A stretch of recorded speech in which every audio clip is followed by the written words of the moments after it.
We said we'd take Max Muncy's bad defense if he had good offense. He really tested that theory.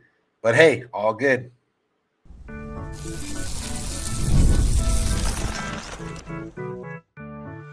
You are Locked On Dodgers, your daily Los Angeles Dodgers podcast. Part of the Locked On Podcast Network, your team every day.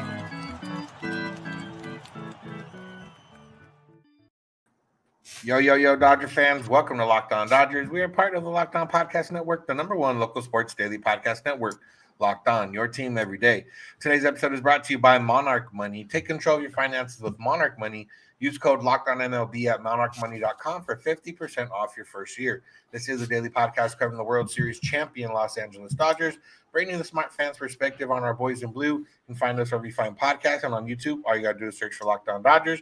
You can become an everydayer by listening or watching every day, and you can make that easier on yourself by subscribing and get notified when episodes are ready or when we're going live on YouTube. If this is your first time listening, watching, welcome. I'm Vince Samperio. That's Jeff Snyder, and we are Locked On Dodgers. We've been Locked On Dodgers since 2019.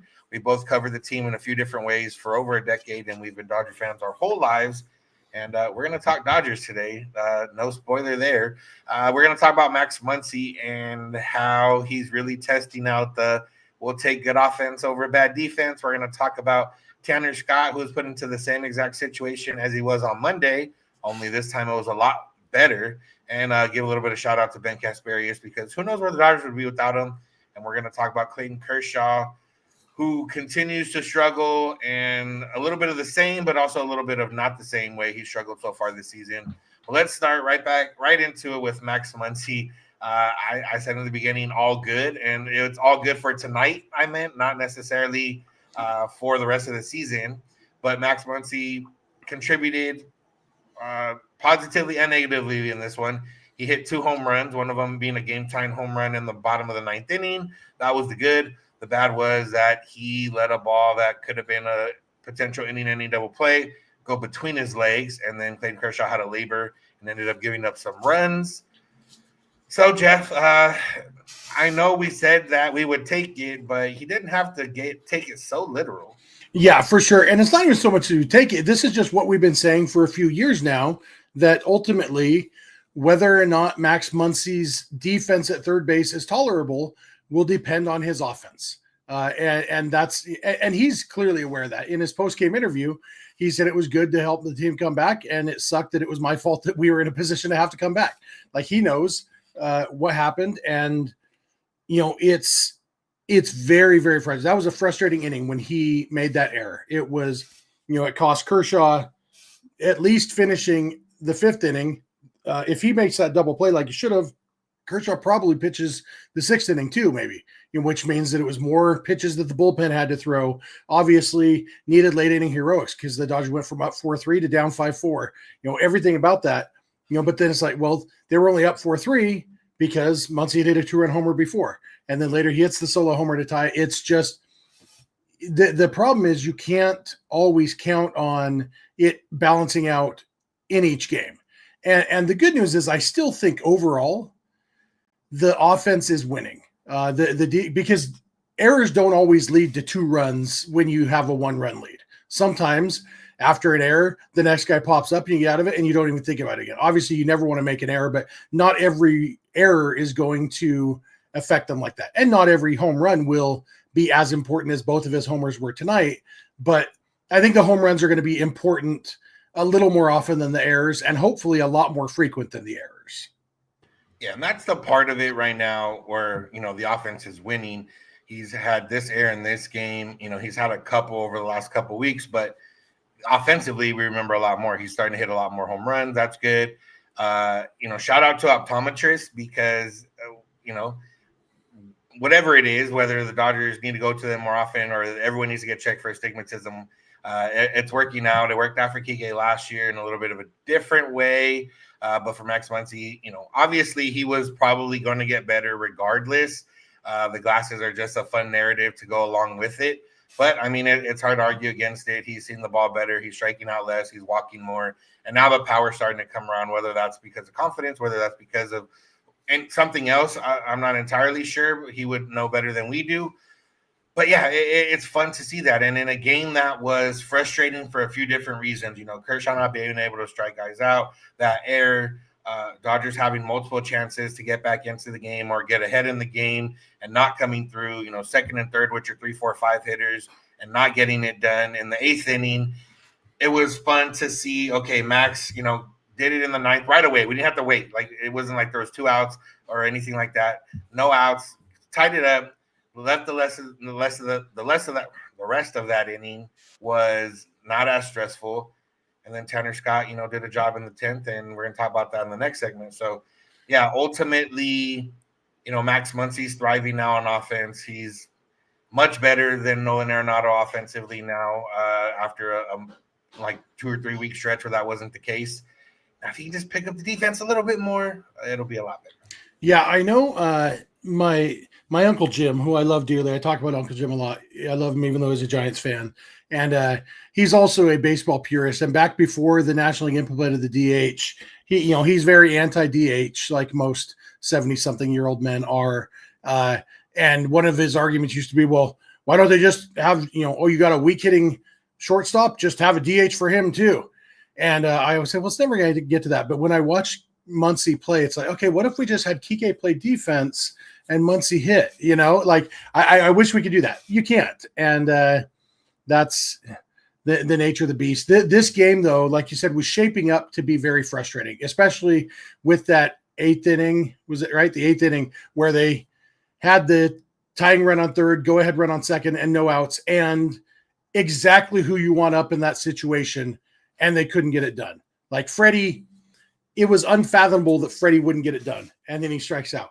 And Teoscar, it's like he can at least get us a fly ball and tie the game, and he hits a weak ground ball. And then, it just that if the Dodgers had lost, like that might have been our lead segment. Like, what is wrong with the Dodgers here? Like, and we would have had to put a happy face on it. Like, well, the good news is those guys usually are good with runners in scoring position. And so this probably isn't indicative of a bigger problem, blah, blah, blah, blah, blah, blah. And people would have been like, hey, Jeff and Vince, stop being so positive. But this way, it's fun. The Dodgers won. So we can just kind of forget that eighth inning happened and say, hey, Max Muncy got the job done in the ninth. And then Freddie Freeman, with the help of Brandon, a.k.a. Marcell Ozuna, Nimmo in left field. This is one of those online jokes where like Brandon Nimmo uses Apple Maps instead of Google Maps. The ball ended up landing right next to him, and he was nowhere near it. That's like a weird thing to say, but he was nowhere near it when the ball landed next to him. Yeah, it would have been the most anybody has ever missed a ball that broke his foot by hitting him. I think that's the worst catch attempt that I've seen since Marcell Ozuna. It was. I have no idea what happened. It's like, did it hit a bird up there and change trajectory? It's like, I go back to Matt Holliday in whatever year that was, 2009, 8, 9, one of those, when James Loney hit the fly ball that hit Matt Holliday in the crotch. Like, with just I don't know what happened, but I'm glad it happened.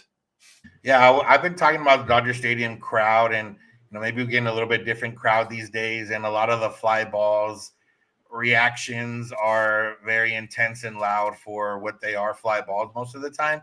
Maybe he bought into the hype of when that ball was hit, he heard the crowd and he's like, oh, that's a home run by a mile. And then he's like, oh, wait, the ball is not going way over my head yet. It might still be here. And then it fell in right next to him.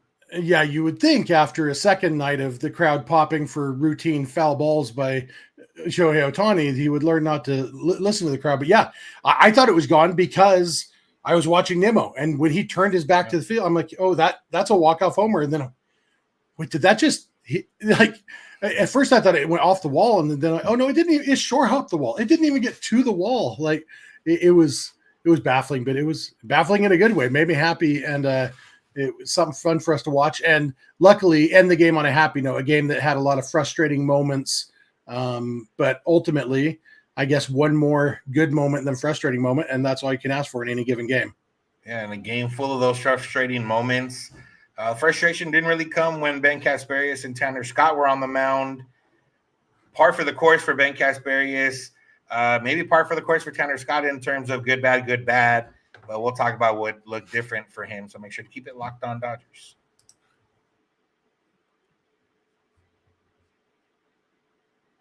Today's episode is brought to you by Monarch Money. If you've ever looked at your bank account and wonder, where did all my money go? Especially during baseball season between, Dodger dogs, Dodger tickets, Dodger merch, and maybe a michelada or two. That's where Monarch Money can come in because it's easy to lose track of all that money. But your personal CFO is Monarch Money, and they'll give you full visibility and control over your finances. It's not just a budgeting app. It's a complete financial command center where you can track all your accounts, investments, and spending in one place. So you stop just managing your money and start building wealth. And if you are someone that manages your money with a partner, it's smoother than ever because you can track shared and personal accounts, set goals, and stay on the same page without the stress. And it's all done on one app, not multiple apps. So take control of your finances with Monarch Money. Use code LOCKEDONMLB at monarchmoney.com for 50% off your first year. That's monarchmoney.com, code LOCKEDONMLB for half off your first year. I want to thank you for making Locked On Dodgers one of the listens of your days. First listen, last listen, middle listen, whatever it is. We know we're on at different times. This is actually our second time on today, on Tuesday, because we ended up recording this morning and we're recording right now. So we appreciate those of you that are subscribed so you know, or you follow us on social media so you know when we're going live and when we're talking Dodgers. And remember, you can always go find us wherever you get podcasts on YouTube. I got to do a search for Locked On Dodgers. All right, Jeff. Let's start with Tanner Scott because he's obviously a guy that's been a point of contention. He's been a point of our segments. He's been drawing the ire of Dodger fans. And I'm sure there was a collective eye roll, sigh, different emotions when we saw Tanner Scott on the mound for that top of the 10th inning. But this time, Tanner Scott looked like the Tanner Scott the Dodgers signed in the offseason. Yeah, absolutely. And I jokingly told my sister because she was one of those like, and I said, hey, he's good every other time. It's just that, and he was bad last time, so he's scheduled to be good this time. I don't believe it actually works that way. I don't think that's what's happening here. It's just how it's happened the last, what is this, nine games now or the last 10, has there been 5 bad ones or 4 bad ones? Yeah, I think, I don't know, 7 or 9, one of those. Yeah. So anyway, it's been a while now, but what, like you kind of hinted at going to the break, this wasn't just a fluke. This was significantly better command. I mean, it's been 12 hours now since you and I were talking about last night's Tanner Scott performance, and that basically he is just not hitting his spots. And when he's not hitting his spots, he's missing in the zone instead of out of the zone. What we saw tonight was a totally different Tanner Scott. Like, he had guys fooled. The stuff had bite. The slider, when you can make Juan Soto look that bad, like Juan Soto, I don't care what his batting average is. I don't care how much he gets booed. Juan Soto is one of the best actual hitters in baseball. Yes, I'll take Aaron Judge as far as overall offensive value. Juan Soto is a better hitter than Aaron Judge. Juan Soto is a better hitter than Shohei Ohtani or Mookie Betts. He's probably the best hitter in baseball. And Tanner Scott made him look terrible with that slider and then had him fooled. The pitch he struck out on was in the zone, and Juan Soto just had no chance. Down the middle, actually. But because he had him off balance and not expecting that pitch right there, he got the job done. And then Pete Alonso, like he got the 2 strikes on the high fastball. I'm like, just stick with the high fastball. Alonso's a great low ball hitter. Throws a great back foot slider that Alonso fouls off, and then just sticks with it. Like, Alonso had to be thinking, all right, he's not throwing me another one down there. He's going to try that high fastball again. I got to be ready for it. And, sometimes it's out thinking, but it's all about execution, because even if the batter guesses wrong, if you hang one, the home run that Soto hit off Kershaw was a terrible pitch. That's why Soto hit a home run. But Tanner Scott threw excellent pitches and looked great. And being in the same exact situation he was in last night and having totally different results, it's got to be huge for his confidence, I would think.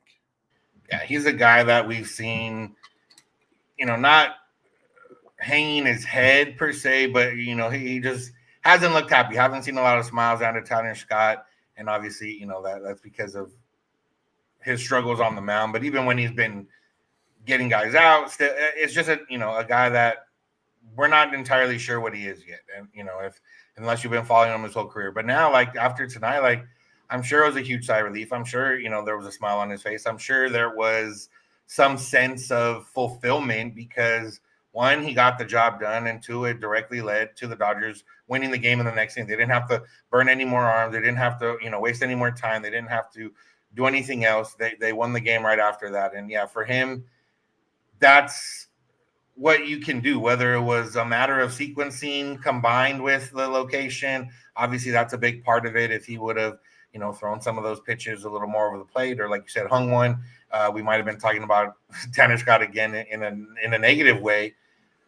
But yeah, and for all the Dave Roberts detractors, and one of those things right now is, well, who else are you going to put out there type deal, especially considering Dreyer probably wasn't going to pitch today. Casparius had already pitched, and Vesia had already pitched, and I think Bonda had already pitched. So there wasn't much left out there that was major league quality pitching.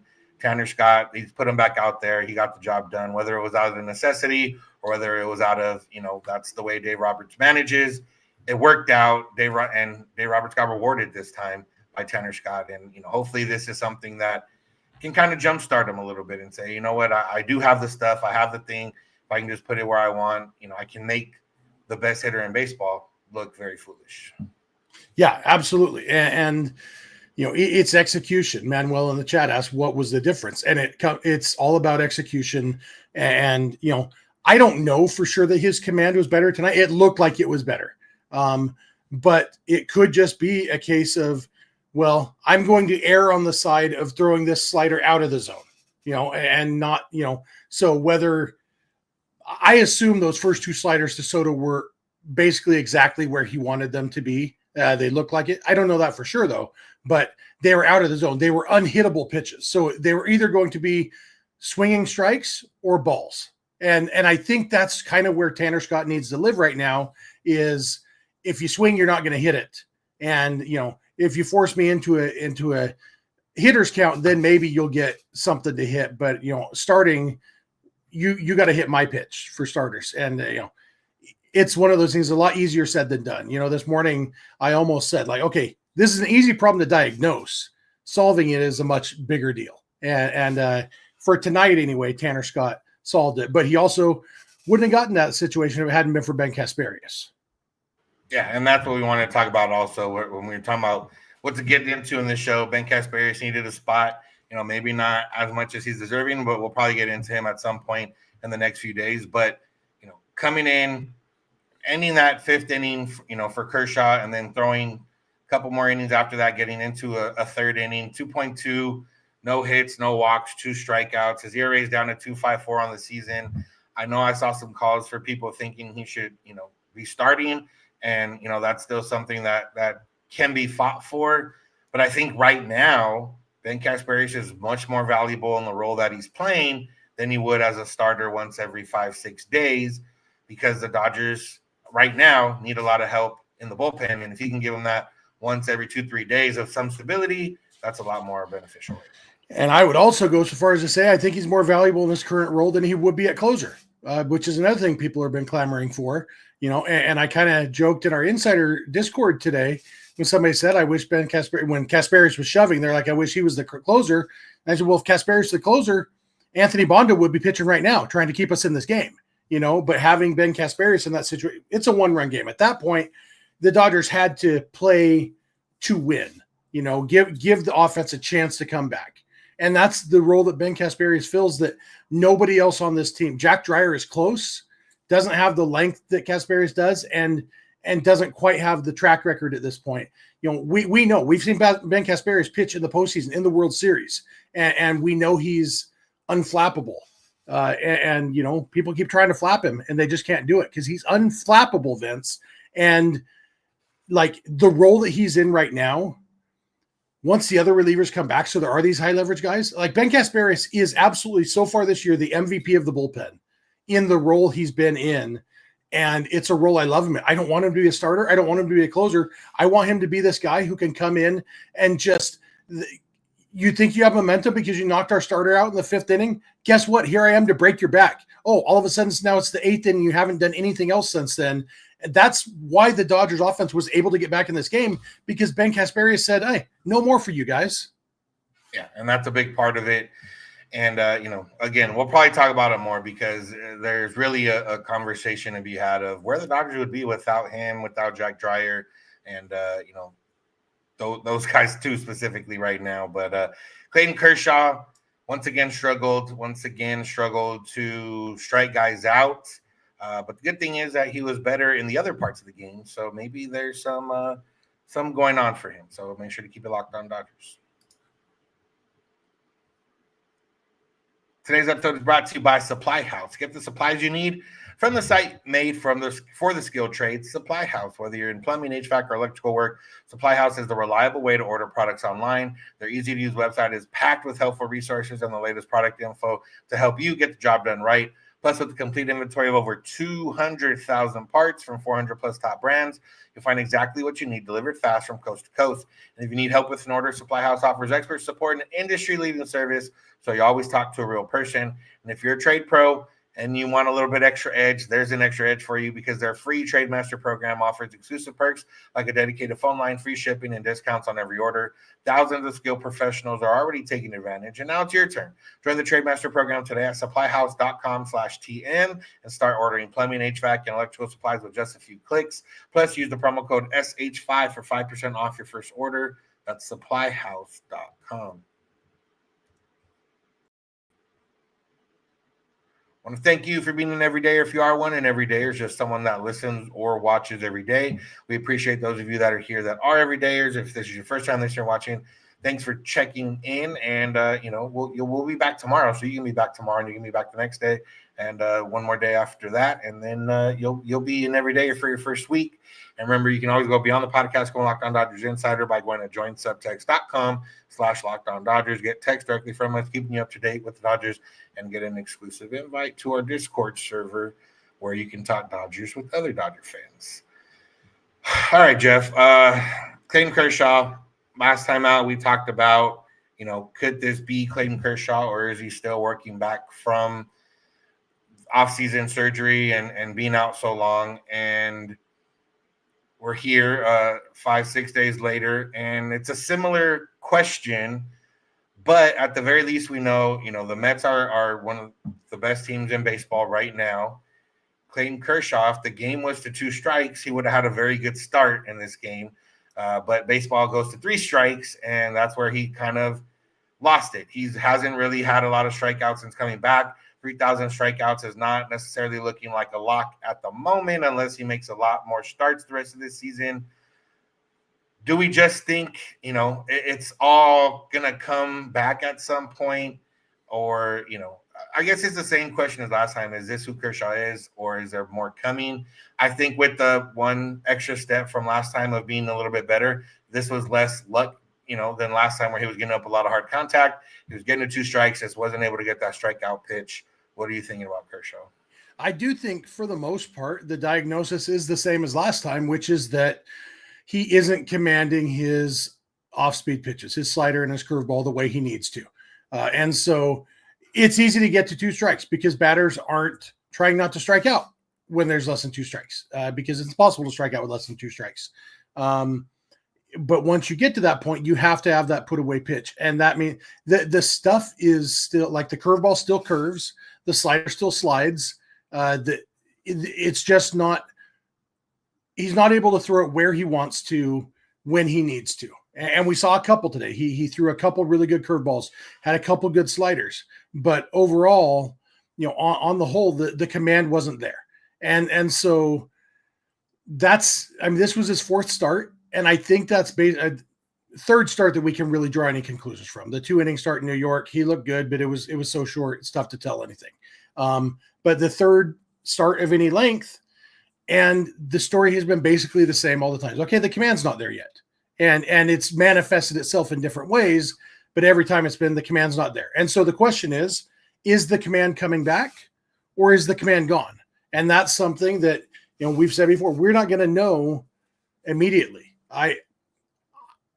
I don't think it's gone away, but also every pitcher stops being good enough to pitch in the big leagues at some point. That's, even if somebody retires on his own terms, he just means he didn't have to find out on the mound that he wasn't good enough anymore. But every pitcher stops, and Kershaw's fastball has been gone for a long time, and yet he has remained effective because he could command his other pitches and command his fastball.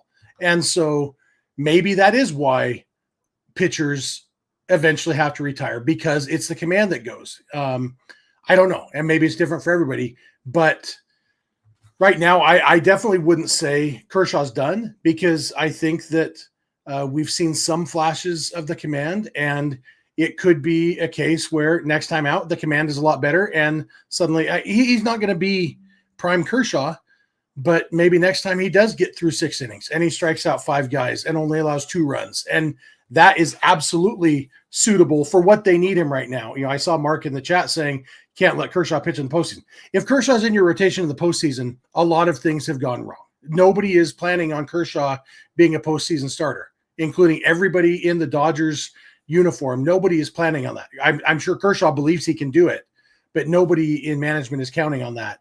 What they need him to do is pitch more than 4 2/3 innings in regular season games to not overwork the bullpen. Kershaw's a victim of his own success right now, because a lot of people are, saying, why is Kershaw on the roster, blah, blah, blah, all this other stuff. Clayton Kershaw is your number 5 starter. There's not a lot of number 5 starters that are giving you 5-6 innings, 2-3 runs every time out. No, you're going to get that sometimes, and you're going to get sometimes where they don't make it out of the 4th, or they don't make it out of the 5th, or they don't make it out of the 3rd. Like, that's your number 5 starter. The game of baseball right now, number 5 starters, there's far and few between that are giving you consistent success. And that's what we have to consider Kershaw right now.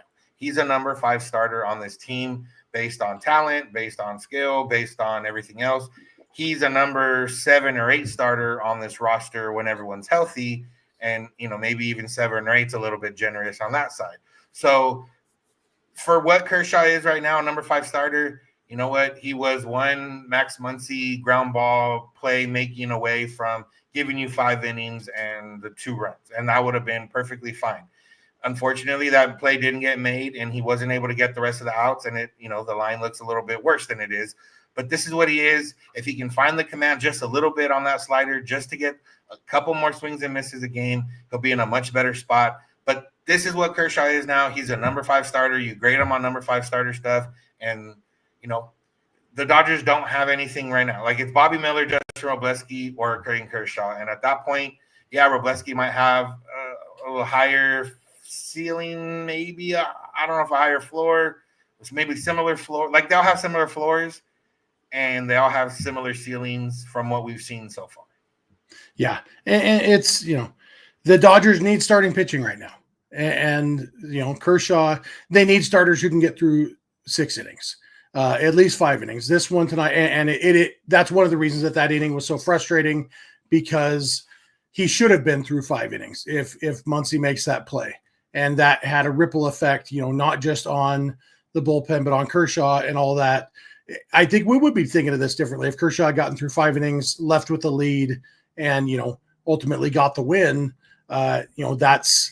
Maybe it's a different mindset. It wouldn't be that much different, though. Like, you look at the stuff, and that's why results aren't that big a deal. I don't care that much about wins and losses for pitchers, because wins and losses are team stats. You win and lose as a team.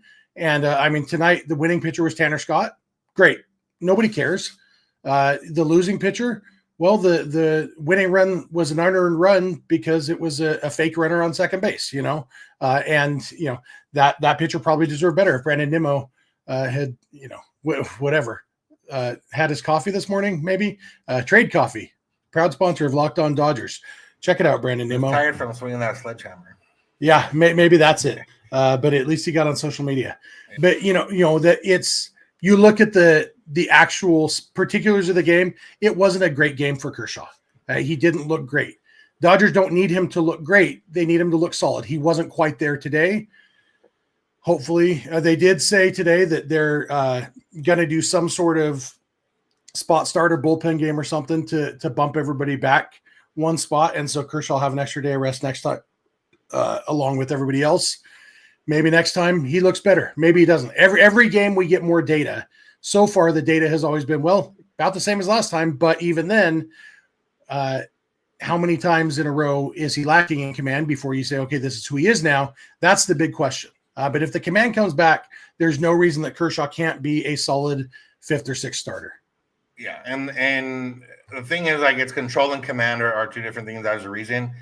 He had 24 swings on the slider. So he's pitching it close enough or in the strike zone enough to where guys are swinging at it, but only 5 swings and misses on that. And then the average exit velocity was 98.7 when they did put the ball in play. So, like, he's right there in that sense. But again, we don't know if he's going to get there or if this is just what it is now.